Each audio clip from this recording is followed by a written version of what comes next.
यह उस जमाने की बात है जब लोग सादगी से जिंदगी गुजारा करते थे। एक दूर बसे पहाड़ी गांव में एक ईमानदार चरवाहा रहता था जिसका नाम अली था। अली अपनी भेड़ों और बकरियों के साथ खुश रहता, अल्लाह की इबादत करता और कभी किसी का बुरा नहीं चाहता था।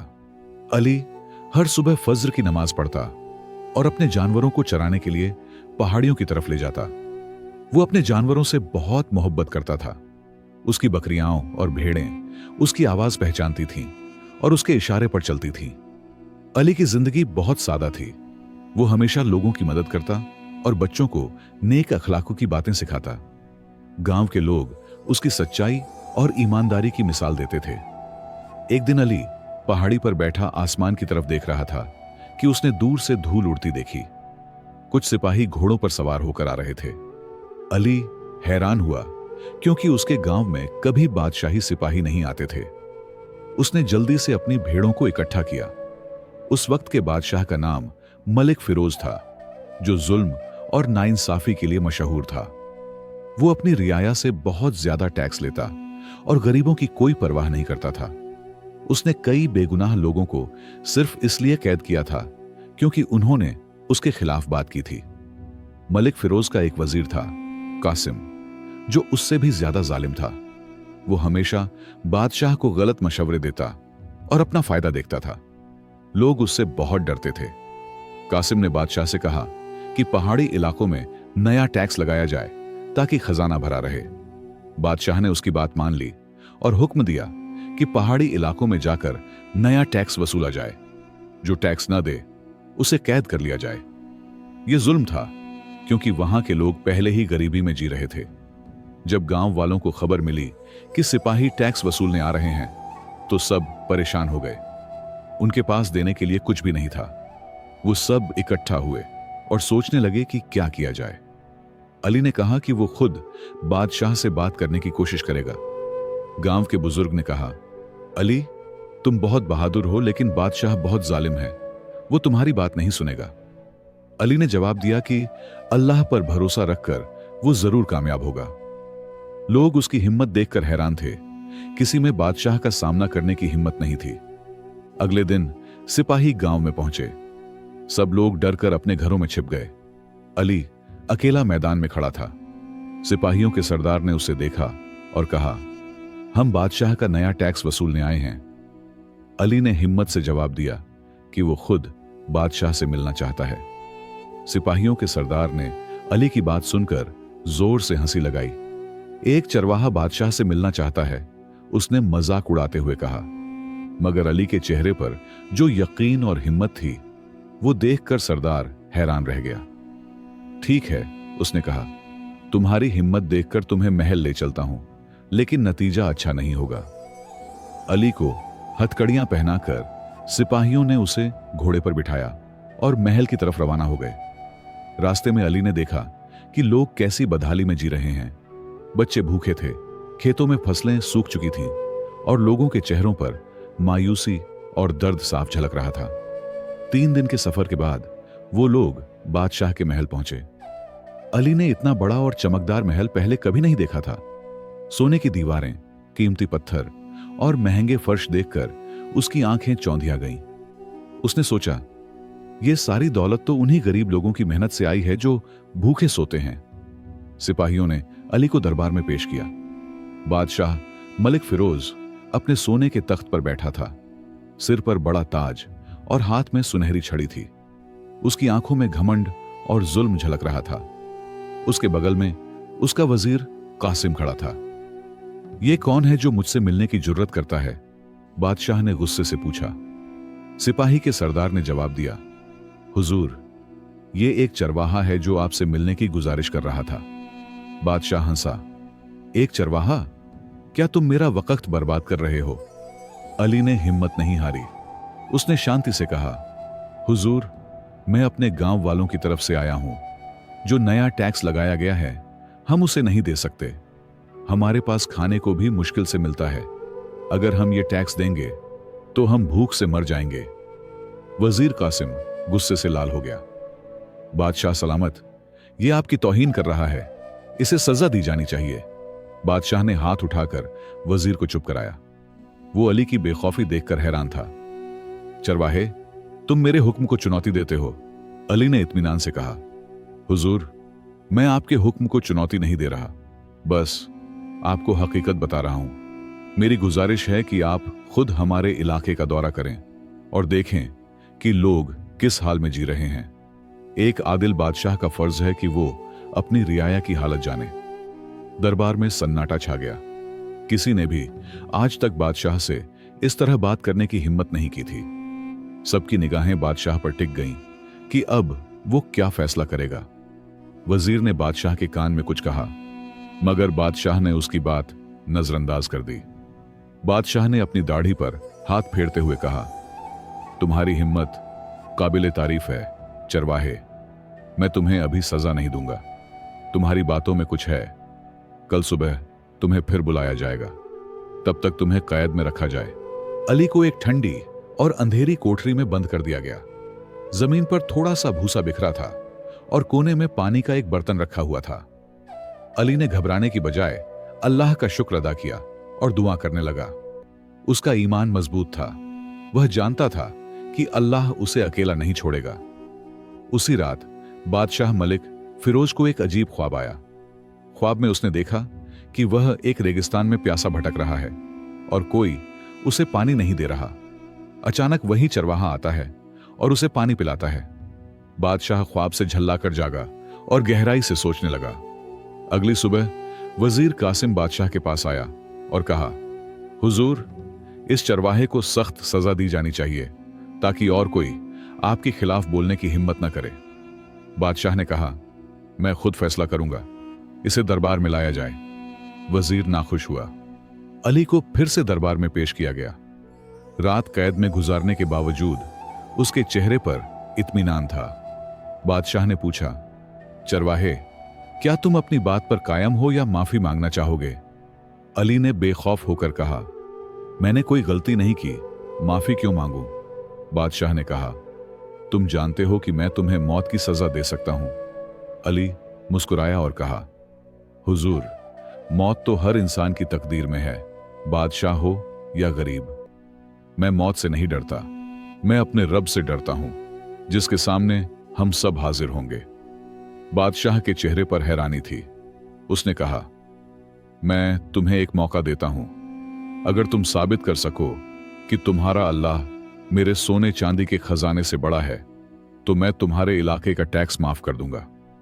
वजीर कासिम यह सुनकर परेशान हो गया।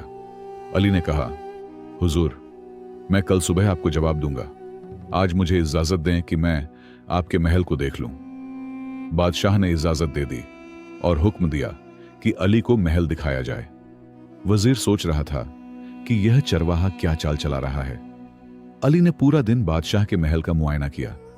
उसने खजाना देखा, सोने चांदी के बर्तन, महंगे कपड़े और जेवरात देखे। उसने नौकरों और हिफाजतदारों की बड़ी तादाद देखी, मगर उसने यह भी देखा कि महल में कोई खुश नजर नहीं आ रहा था। सबके चेहरों पर खौफ और बेचैनी थी। शाम को वजीर कासिम अपने कमरे में बैठकर सोच रहा था कि कैसे इस चरवाहे को नुकसान पहुंचाया जाए। उसने अपने खास लोगों को बुलाया और कहा, रात को इस चरवाहे का पीछा करो, देखो वह क्या करता है और किससे मिलता है। कोई साजिश हो तो मुझे फौरन खबर दो।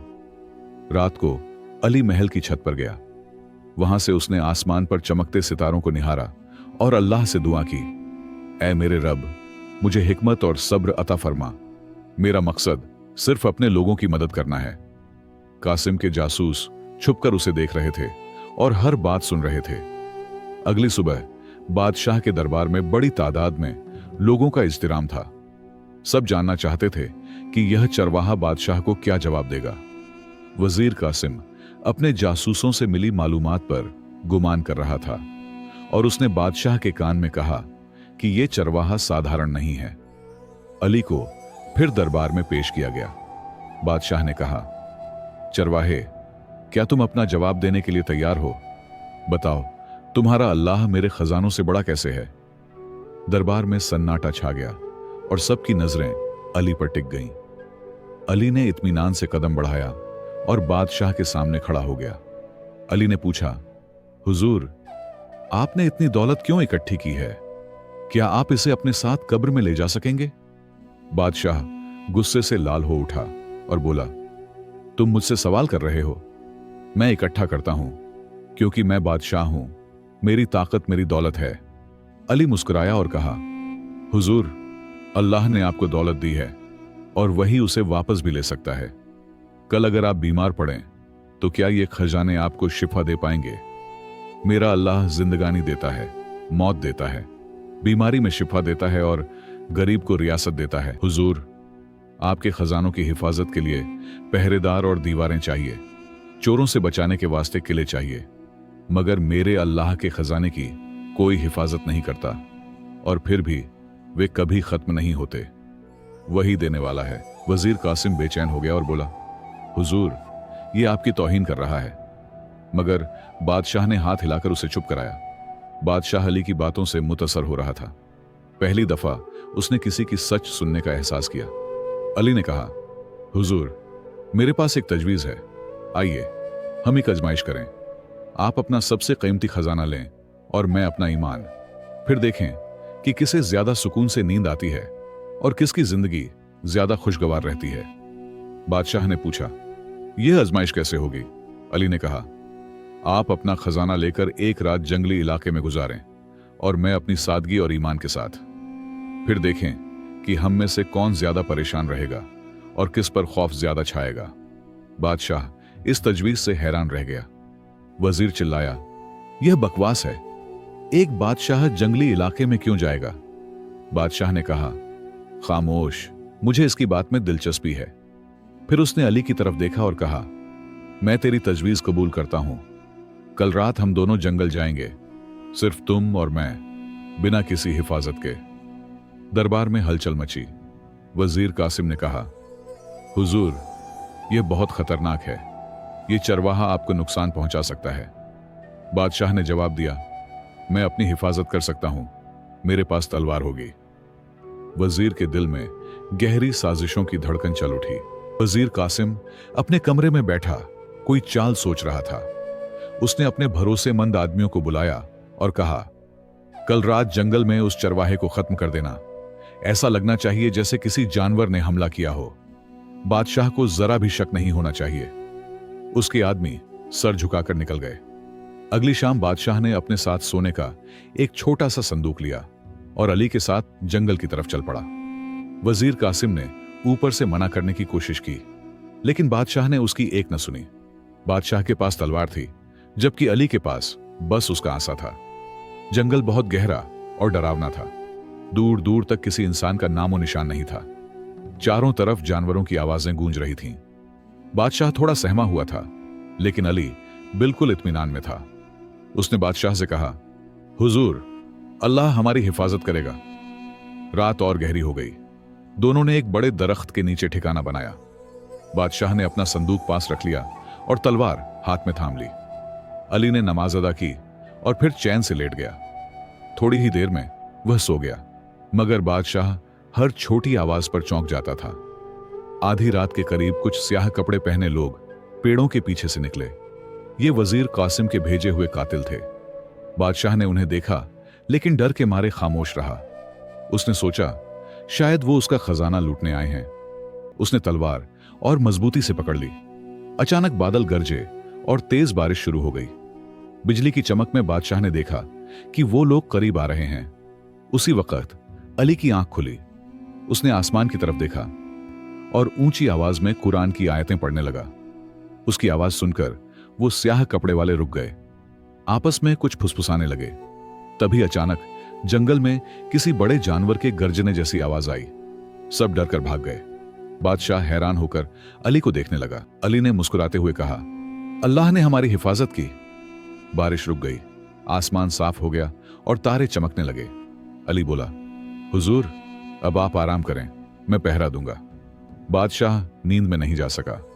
वो अली को देखता रहा, जो इत्मीनान से बैठा जिक्र कर रहा था। उसने सोचा, ये चरवाहा बिना हथियार सिर्फ अपने ईमान के सहारे कितना बेखौफ है, और मैं तलवार और खजाने के साथ भी डर में हूं। सुबह हुई तो बादशाह ने संदूक खोला और बोला, अली, मैं सारी रात इस खजाने की रखवाली करता रहा, फिर भी डरता रहा। तुम ईमान के साथ सोए और बेखौफ रहे। मुझे बताओ, ये कैसे मुमकिन है? अली मुस्कुराया और बोला, जब इंसान अल्लाह पर भरोसा कर ले तो डर कैसा? जंगल से लौटते वक्त बादशाह खामोश था, गहरी सोच में डूबा हुआ। अली के साथ गुजरी वो रात उसके दिल में कुछ बदल चुकी थी। जब वो महल पहुंचा तो वजीर कासिम परेशान हालत में इंतजार कर रहा था। उसने देखा कि बादशाह और चरवाहा दोनों सलामत वापस आ गए हैं। हुजूर, आप ठीक तो हैं? वजीर ने घबराकर पूछा। बादशाह ने ठंडे लहजे में कहा, हाँ बिल्कुल ठीक हूं। फौरन दरबार बुलाओ, मुझे एक अहम ऐलान करना है। कासिम के चेहरे पर डर साफ झलकने लगा। उसे शक हुआ कि कहीं उसकी साजिश खुल तो नहीं गई। दरबार में तमाम अमीर, वजीर और सिपाही जमा हुए। बादशाह मलिक फिरोज अपने तख्त पर बैठा, मगर उसकी आंखों में अब एक नई रोशनी थी। अली को उसके दाएं तरफ खड़ा किया गया। सब हैरत से यह मंजर देख रहे थे। आखिर हो क्या रहा है? बादशाह बोला, आज रात मुझे एक सबक मिला है। मैं हमेशा सोचता था कि मेरी ताकत मेरे खजाने में है, लेकिन आज मालूम हुआ कि असली ताकत ईमान में है। पूरा दरबार खामोश हो गया। बादशाह ने अली की तरफ इशारा करते हुए कहा, इस चरवाहे ने मुझे बताया कि असली दौलत क्या होती है। वजीर कासिम बेचैन हो गया। उसने कहा, हुजूर, इस चरवाहे ने आप पर जादू कर दिया है। बादशाह ने गुस्से से कहा, खामोश रहो, मुझे सब मालूम है। तुम्हारे आदमी हमें मारने आए थे। दरबार में हलचल मच गई। कासिम का चेहरा सफेद पड़ गया। बादशाह बोला, कासिम, मैंने तुम्हारे आदमियों को पहचान लिया था। तुम मेरा कत्ल करके तख्त हथियाना चाहते थे। उसने पहरेदारों को इशारा किया, इसे गिरफ्तार करो। वजीर को पकड़ लिया गया। वो चीखते हुए बोला, मैं बेगुनाह हूं। लेकिन बादशाह ने उसकी एक न सुनी। बादशाह ने ऐलान किया, आज से मेरे मुल्क में जुल्म का दौर खत्म। मैं अपनी रियाया का खादिम बनूंगा, मालिक नहीं। पहाड़ी इलाकों से सारे टैक्स खत्म किए जाते हैं। लोग खुशी से झूम उठे। बादशाह ने अली की तरफ देखा और कहा, मैं तुम्हें अपना नया वजीर बनाना चाहता हूं। अली ने सिर झुकाकर कहा, हुजूर, मैं आपकी इज्जत करता हूं, लेकिन मुझे अपने गांव लौटना है। मेरा काम अपनी बकरियों को चराना है। मुझे वजारत की चाह नहीं। आप इंसाफ से हुकूमत करें, यही मेरे लिए बहुत है। बादशाह उसकी बात सुनकर गहराई से मुतासिर हुआ। अली अपने गांव लौट गया।